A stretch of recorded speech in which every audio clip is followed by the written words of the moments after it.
All right. So we all do have that one particular moment in our lives we will never forget. Sometimes it's that one compliment we received from our crush, or it could even be a traumatic experience, like a loss of a parent. Strangely enough, mine was a joke about my uncle. I remember being in primary six after sweeping the plots I used to work on. I was so tired and I didn't want to miss roll call, so I sat beside a friend on the edge of the gutter.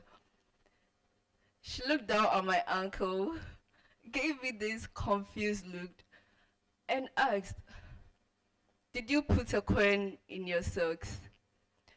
I paused, reflected on it, and said yes, I did put a coin in my socks. But the truth was, there was no coin. My bones were a little bit visible then. To her, it was a joke, but to me, it meant everything. Growing up, I heard many comments like that, from Chingalingi to Slim Things to Dabe Nkran Alvekesi. So I even felt there was nothing left that could hurt me because what hadn't I already heard? I do remember I never liked it when never school resumed. We all know we have this expectation for people after a long vacation. Some of my colleagues would be asked the kind of workout they did and even the kind of food they ate during the break. But I never had a problem with that. But whenever the conversation shifted to my appearance, that's when I had a problem. So I would quickly change the topic to something that we could all talk about. Sometimes, in order to fit in, I wore dresses that looked perfect in their eyes, not mine.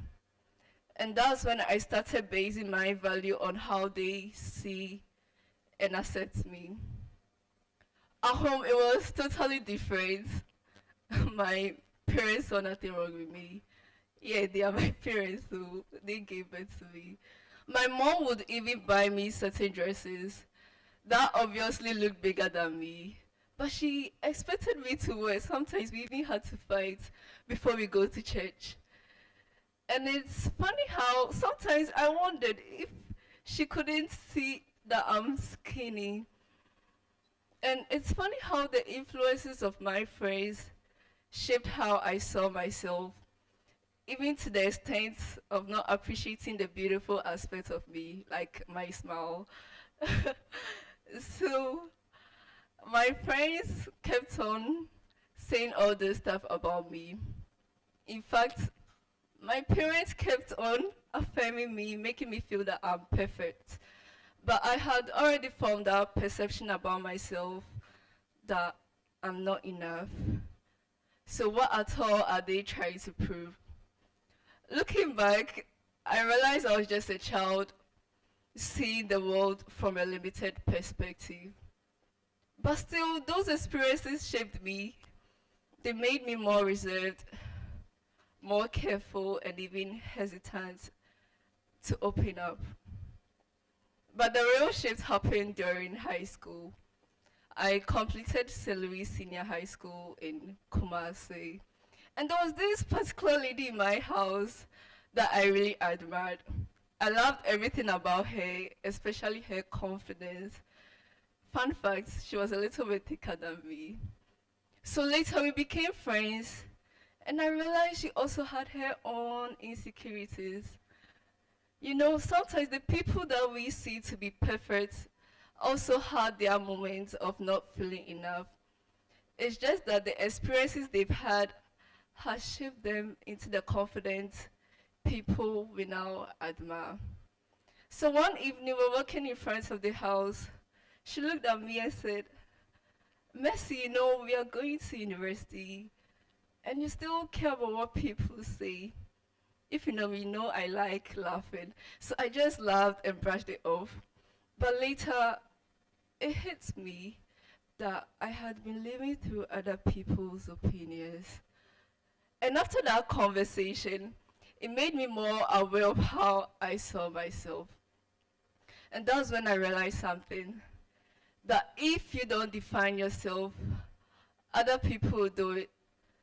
But sometimes they get it wrong because they are not you.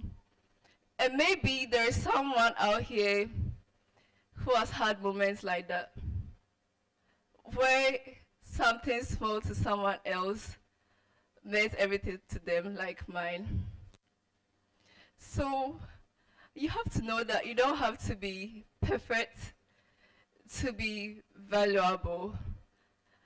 Your mistakes, your insecurities, the cracks, and even the flaws were not the end of the story. They weren't even mistakes.